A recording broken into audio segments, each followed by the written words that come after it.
Hello YouTube, I am Arend Peter, and in today's tutorial I'm going to be showing you how to add knockback in your platforming game. So when you get damaged, the player will jump backwards, like you can see that it's hurt for a little bit. So you can see the final effect on the screen right now. If you refer to the description, you will find links to the starting point and ending points of this project, as well as credits for all of the art assets I'm using.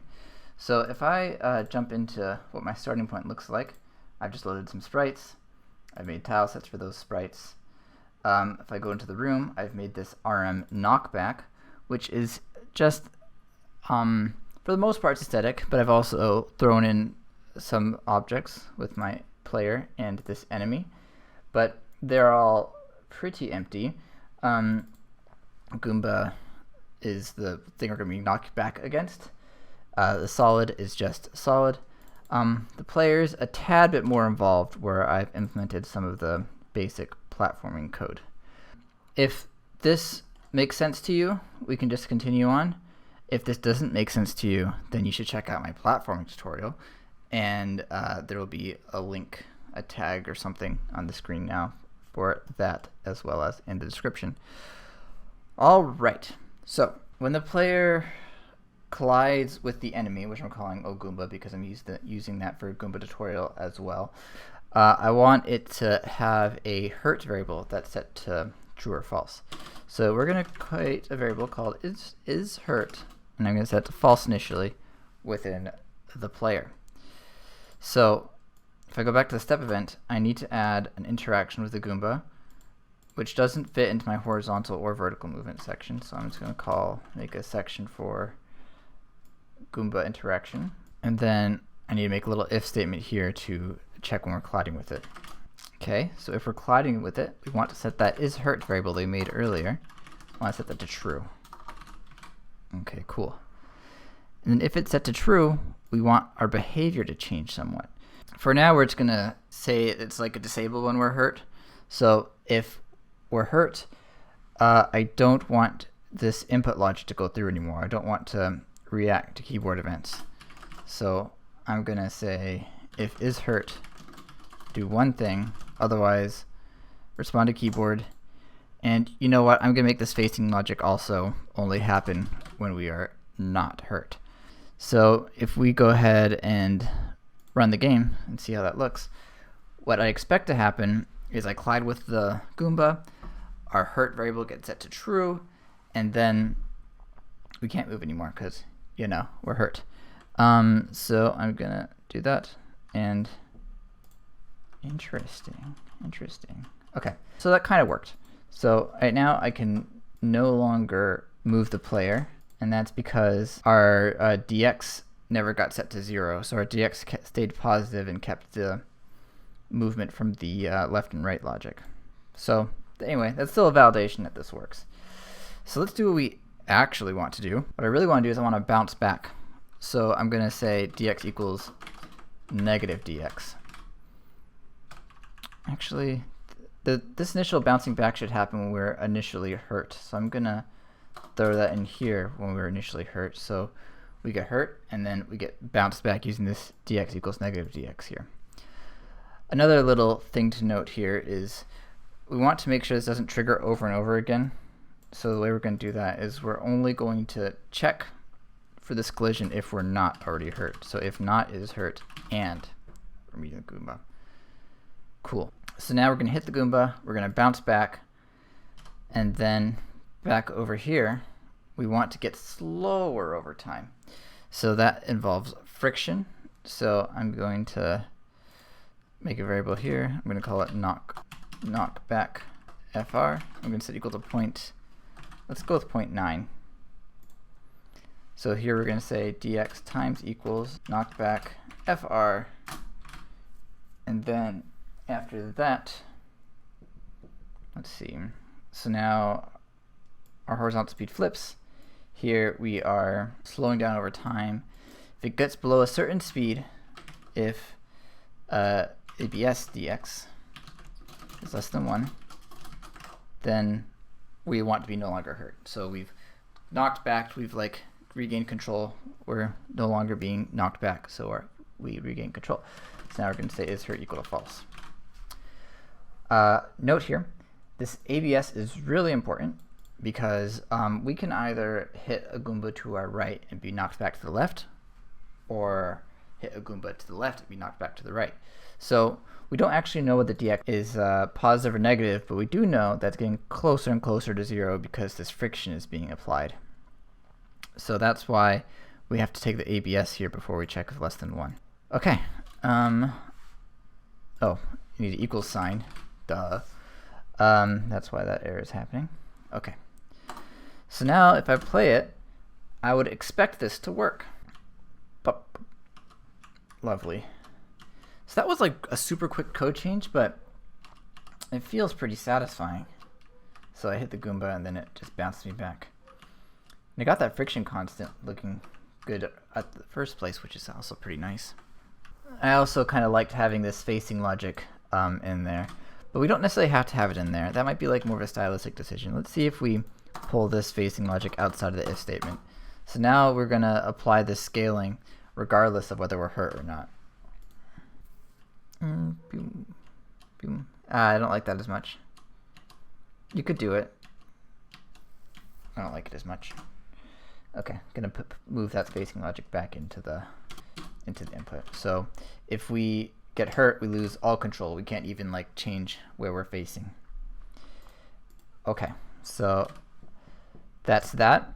And you know, really, this could be the end of the tutorial, but I don't really believe in short tutorials. That seems to be my new philosophy, even though short tutorials are probably better. So I seem to always want to add something at the end, and today is no exception. So this is, I suppose, a common pattern. You want to add a new feature to your game. You create a new Boolean variable for the feature, saying, am I using this feature? Am I not using this feature? Then you go into your code. You figure out what you want to disable during that feature, this section, and you figure out what you want to enable this section, and you can just say, if we're using that feature, use the logic A or B. This is common. And this is probably the fastest way to implement any one feature, but as your features add up, as you get a whole bunch of these variables, like is hurt, is powered up, and all that yada yada, it tends to get kind of complicated. It gets tricky to manage all those flags. I'm calling these flags. So when you have like 10 of these, it gets tricky to manage it. So let me go ahead and give you an example. I was once making a fighting game, and there was a variable for kicking, and there was a variable for punching. So we'd always have to make sure that we turned the one off before we could allow for the other one. And then we'd end up with this weird logic where whenever we wanted to punch, we have to say, make sure I'm not kicking, or something. So, and that chain gets longer and longer. So if you want to punch, you have to do a check where it say, if you're not hurt, and you're not kicking, and you're not it gets really long and complicated. So here is my alternative suggestion. Instead of having a flag here, I'm going to have a state. Okay, I'm going to set state equal to hurt, essentially. But hurt is not a variable. So we're going to be creating an enum to represent our states. So I'm going to create an enum, call it, I'm just going to call it states, I think. No, I'm going to call it player state. There we go. Let's do that. So we're going to create enum. I'm going to call player state, and then here we can list all of the states. So I'm going to have the first one be called in control. Then the next one's going to be called hurt, and then you can create another one and just keep listing them here as much as you like. So then here I'm going to set state equal to player dot in control, because that's what we're going to start off with. I mean player state dot in control, player state dot in control, and then we get rid of is hurt. All right. So now we can change all of our is hurt checks over to player state checks. So here, when I say not is hurt, what I really mean is the state equal to player state dot in control. And then here, instead of saying is hurt equals true, we're going to say state equals player state dot hurt. Okay. Then over here, when we set is hurt equal to false, what we mean is move back to the in control state. So I'm going to copy this guy and then remove an equal sign to make it a set instead of a check. This one needs to be hurt. I think we got everything. I'm just going to do a quick control F, look for is hurt, and I don't see anything. Excellent. So that's a pretty simple refactor. And now I want to make an adjustment here. So right now we're using if statement, but if with the state, I recommend using a switch statement. So we can say switch state, and then we can add all our cases. So I can say case player state dot hurt. Then I can end that case. Then I can say case player state dot in control. And then I can add this logic up there. And then I can add a default. Okay. So let me just go ahead and explain how switch statements work, just in case you don't know. A switch is kind of like an if statement. But with if statement, you can only have like two clauses. You can have the if clause 1, else clause 2.